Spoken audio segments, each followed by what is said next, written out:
Hello, beautiful royals. Today, we're being casual. If you don't know me, I'm Laura Martino. I am the owner of Magic with Martino, and I'm a Chicago wig stylist as well. So I've done some designing and styling for theater and opera, and I have my own Etsy wig shop.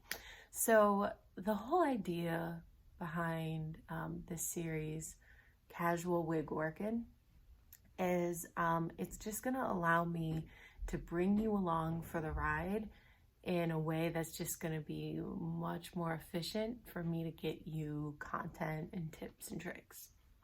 Basically, Casual Wig Workin isn't gonna have backdrops, isn't gonna have full makeup. I'm not gonna change into a cuter outfit. I'm not gonna set up all my lights and all that stuff. All that's gonna happen is I'm gonna be the way I am. I'm gonna set up my tripod and show you what I'm doing while I'm wig working, and kind of narrate some things too, so you know what I'm doing. So this first episode of Casual Wig Workin is going to be taking the shine out of shiny wigs. So I don't tend to buy super shiny wigs. However, there are some wigs that I do buy that are shinier than I like, and usually I just powder those down with baby powder. However, there is one wig that I love the color, and my clients love the color too. It's such a good Anna color, but it's so shiny. Like, it is like only Tamatoa like this wig, guys. Like, no one else will like how shiny this wig is. And I usually spend a ton of time spraying it down with 91% alcohol spray and baby powdering it and like agitating it into the fibers, and it's just a mess and it clogs your drain and it's not fun. So I've heard other buzz about how to take shine out of a wig. I speak English, it's cool. So I'm gonna combo two of those things today to see if we could take this super shiny wig down a notch. Lego. Welcome to my laundry room. So I've heard for a while that certain things can take the shine out of the wigs. So I am going to try two of them at once. I don't think you're supposed to do that. I'm not sure if you're supposed to do that, but we're gonna try it. And I mean, what's the worst that can happen? The hair explodes? Maybe. That would be cool. Let's try it. Here is the hair. It's extensions I use for Anna. And it's the perfect color. Maybe the color is not that great in this video, but it's such a good color. Yes, it's such a good color, but it's so freaking shiny. So yeah, so I read that you can use baking soda or you can use apple cider vinegar. I'm going to use both. All right, so let's get this process started. One video said cold water, one video said warm water. So we're going lukewarm. I'm gonna fill this up just enough to submerge the wig. All right, and then the girl said to use 6 capfuls of organic apple cider vinegar, but she had a smaller sink, so I think we're gonna go with 12 capfuls. And then the other lady said to use half a cup of baking soda. We're going to do our capfuls. Oh, 1, can you see this? 2, it's really difficult, guys, to show you this.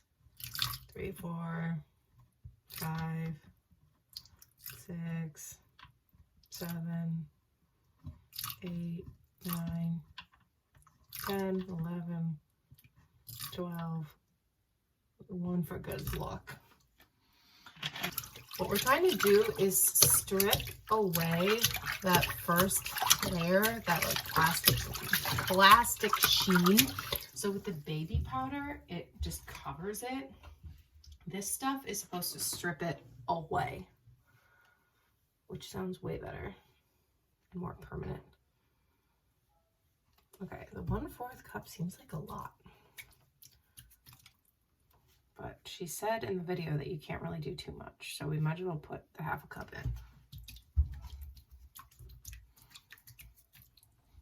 in. Okay. That's all in. Hold up. Okay, I breathed some baking soda in. It's fine. Everything's fine. Okay. Ooh, feels delightful in here. Feels like kind of grainy and slippery. Yum. Smells great too. Okay, we're gonna let that soak now. One video said 4 hours and the other one said 20 minutes. So 2 hours? Not gonna lie, I forgot about the extensions. So they've been staying for like a lot of hours. I don't even know how long, many hours. So let's check them out. Okay, here they are. Honestly, it smells kind of funky in here. Now I'm going to shampoo and condition them. It's, okay, so synthetic hair doesn't have pores to open up and like suck up the like goodness of a conditioner. But the reason we're doing that is because the shampoo is going to get any of the stuff off the surface of the synthetic fibers, and then the conditioner is just going to make it smell good, okay? Because we don't need to be smelling like a salad. Like, a salad should smell like a salad, and a princess should not smell like a salad, okay? Okay, here it is on the towel to dry. Still looks kind of shiny. Hopefully it dries less shiny. Okay, so here is the finished result. It is dry and I have combed it out. It still looks a bit shiny, but it's much improved. And I'm gonna show you because I'm going to compare. This is the original, super shiny. Here's the newer one. You know, it looks more drastic in person, the difference, honestly. Oh, you can see, yeah. The camera's picking it up. It looks more drastic in person, but there is a big difference. Yeah, okay, look at that. Big difference. And the color looks a bit modified, but honestly, I was looking at it in different lighting and different angles, and I really think that the color is the same. The only difference is this shine is picking up and reflecting the light more. So it's looking like it did kind of change color a little bit, but it is the same color. Look at that difference. Yes, totally worked. Here's the wig. Yes, and I think these extensions are blending beautifully. This is a higher quality, you know, lace front wig, and these cheap extensions, I really feel like the quality was enhanced a lot, and it's blending perfectly in with this other wig. So they look great. Yes. All right, guys, so that was my super cash video. I'm super happy with the outcome. So yeah, try it at home. Let me know how it goes. Message me if you have any questions. Subscribe. I got the little pointy fingers here. Yeah. This is what people do, right? Subscribe. That would be great. I would really like to build my wig education online. So any support is baller. Thanks, guys. Keep it royal.